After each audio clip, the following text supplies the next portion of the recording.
Ibabandera na ang mga nagbabaga at mga maiinit na balita. Bandera Reports! Bandera Reports! Afternoon Edition. Police Reports.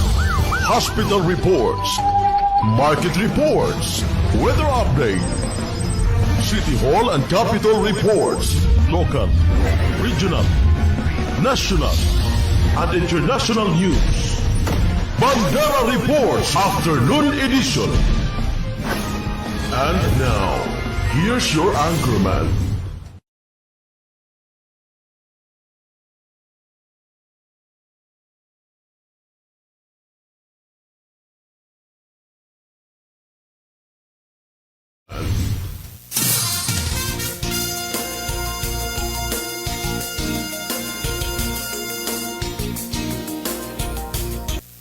Bandera Reports Afternoon Edition. Balitaan sa Radyo Bandera, Cotabato. Isa patay, isa sugatan sa naitarang insidente ng pumarye sa bayan ng Radyabayan, Maguindanao del Norte. Bandera Headline. Magamang sospek sa pamamaslang sa isang pulis arestado sa Isulan, Sultan Kudarat. Bandera Headline. Top 1 Municipal Most Wanted Person sa kasong rape arestado sa Maguindanao del Sur. Bandera Headline. Department of Health Surgeon, pinabulaanan ang impormasyong magkakaroon ng lockdown dahil sa kaso ng monkeypox virus. Bandera Headlines. Bandera Reports Afternoon Edition. Magandang hapon mga kabandera. Araw po tayo ngayon ng Miyerkules, ika-28 sa buwan ng Mayo 2025. Inyong napapakinggan sa inyong mga radyo sa 105.3 DX JNFM at napapanood live hatid ni Maguindanao Sky Cable sa inyong mga telebisyon sa Channel 4 at 33 ng Maguindanao Sky Cable at nasusubaybayan sa Facebook page at ilang social media ng Bandera News TV Cotabato. Ako ang inyong tagapagbalita at ito ang programa Bandera Afternoon Edition. Bandera Reports Afternoon Edition. Sa detalye ng ating mga balita. Dead on the spot ang isang lalaki, habang sugatan naman ang vendor matapos pagbabarilin ng riding in tandem.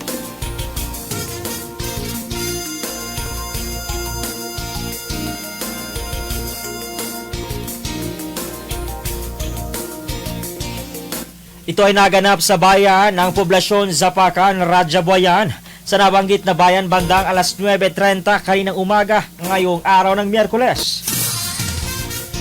Sa impormasyon, kinilala mga biktima na sina Dato Harry Sumantis alias Arresti at isang sugatan na vendor na residente naman ng Takurong Sultan Kudarat na ngayon ay nasa paggamutan na. Base sa mga residente na nakasaksi, sakay ng motorsiklo mga sospek na may takip ang muka. Nang biglang dumating sa lugar at walang pagdadalawang isip na binaril si Arresti. Sa ngayon, nagsasagawa na ng masusing investigasyon ng kapulisan hinggil sa pangyayari. Bandera Reports Afternoon Edition. Samantala, balitang may kinalaman pa rin sa usaping pamamaril. Arestado ang mag-amang sospek sa kasong pagbaril sa isang pulis sa sinagawang hot pursuit operation ng kapulisan o ng Isulan PNP Highway Patrol Group Pulumulok PNP noong hapon ng Martes, Mayo 27. Matatandaang nasawi ang biktima na si Police Executive Master Sergeant Geoffrey Angub. 45 taong gulang, may asawa na nakadestino sa Bagumbayan Municipal Police Station. Ayon sa investigasyon ng kapulisan, naglalakad umano si Pems Angub sa Peneza Street, Barangay Calawag 2 sa nabanggit na lugar bandang alas 2:15 ng madaling araw nang biglang pagbabarilin sa iba't ibang bahagi ng katawan. Nahuli ang mga sospek bandang alas 12 ng hapon sa parehong araw sakay ng kanilang getaway vehicle sa may crossing Repolyo, Barangay Sulit, Pulumulok, South Cotabato. Sa impormasyon, kinilalang dalawang suspect na si alias BJ, 25 taong gulang na may asawa, isang kustudyan ng construction supply at ang ama nitong si alias Vincent, 44 na taong gulang, isang negosyante at pawang residente ng pamintuan St. Calawag 2, Isulan, Sultan Kudarat. Ayon sa isang pahayag ni Police Lieutenant Colonel Julius Malcontento, ang COP ng Isulan PNP, personal grudge ang tinitingnang motibo ng mga suspect sa nasabing krimen. Nilinaw ni Lieutenant Colonel Malcontento na walang kaugnayan sa anumang pamamaslang ng isang miyembro din ng kapulisan ang kalapit na lalawigan. Samantala nakapiit na nga ang dalawang suspect habang patuloy ang malalimang investigasyon sa naturang insidente. Bandera Reports Afternoon Edition. Samantala sa Maguindanao del Sur, Tapuan Municipal Most Wanted arestado. Naaresto ng mga otoridad ang isang lalaking kabilang sa listahan ng Most Wanted Persons sa lalawigan at munisipyo sa bisa ng warrant of arrest para sa kasong panggagahasa. Kaninang umaga, Mayo 28 taong kasalukuyan. Sa report, kinilala ng Colombia Municipal Police Station ang ang suspect na si alias Manny, 53 taong gulang, may asawa, isang karpentero at residente ng Dato Paglas, Maguindanao del Sur. Sa impormasyon, dakong alas 10:02 ng umaga ng ikasahan ang pinagsalid na persa ng Colombia MPS 1st SKPMFC 1202nd Marines Battalion at ng mga law enforcement unit sa nasabing bayan. Bitbit ang warrant of arrest na nagresulta sa pagka-aresto ng suspect. May nakabimbing warrant of arrest si Manny para sa kasong rape base sa Article 266-A ng Revised Penal Code na inisyu ni Honorable Lorna Barranquea Santiago Avila, ang acting judge noong Pebrero 13 taong kasalukuyan, na walang inirekomendang piyansa. Si Manny ay nakalista bilang top 7 most wanted persons sa personal level o provincial level at top 1 sa municipal level. Ayon sa ulat, agad na ipinaalam sa akusado ang kanyang karapatang pangkonstitusyonal alinsunod sa Republic Act 7438 at kasalukuyang nakakustodiyan sa Colombia MPS para sa kaukulang dokumentasyon. Muling pinatunayan ng Colombia MPS ang dedikasyon nito paglaban sa kriminalidad sa ilalim ng patnubay ng kapulisan at hinihikayat ng ang publiko na manatiling mapagmatsyag at makiisa sa kampanya kontra krimen para sa mas ligtas, maunlad na komunidad. Bandera Reports Afternoon Edition. Samantala sa iba pang mga usapin, Department of Health Surgeon pinabulaanan na ang impormasyon na magkakaroon ng lockdown dahil sa kaso ng monkeypox virus sa lugar.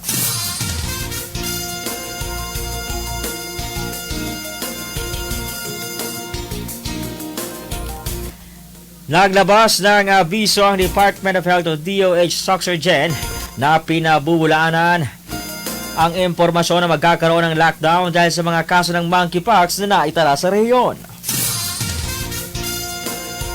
Ayon sa kagawaran ng kalusugan, walang katotohanan na magkakaroon ng lockdown sa anumang probinsya, lungsod o munisipyo sa Rehiyon 12. Nagbabala naman ito sa mga individual na nagpapakalat ng waling impormasyon na maaaring itong kasuhan ng criminal charges.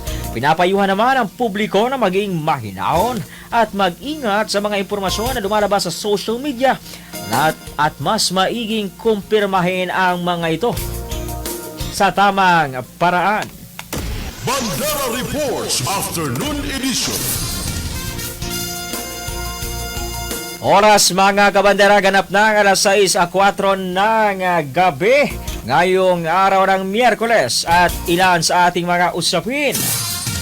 6 na community-based organization o CBOs mula sa Talitay, Maguindanao del Norte ang nakatanggap ng tulong pinansyal nitong araw ng Lunes, Mayo 28 26 taong kasalukuyan sa pamagitan ng Resilient Livelihood Development Project ng Food and Agriculture Organization of the United States Nation at ng Ministry of Agriculture, Fisheries and Agrarian Reform o MAFARBAR.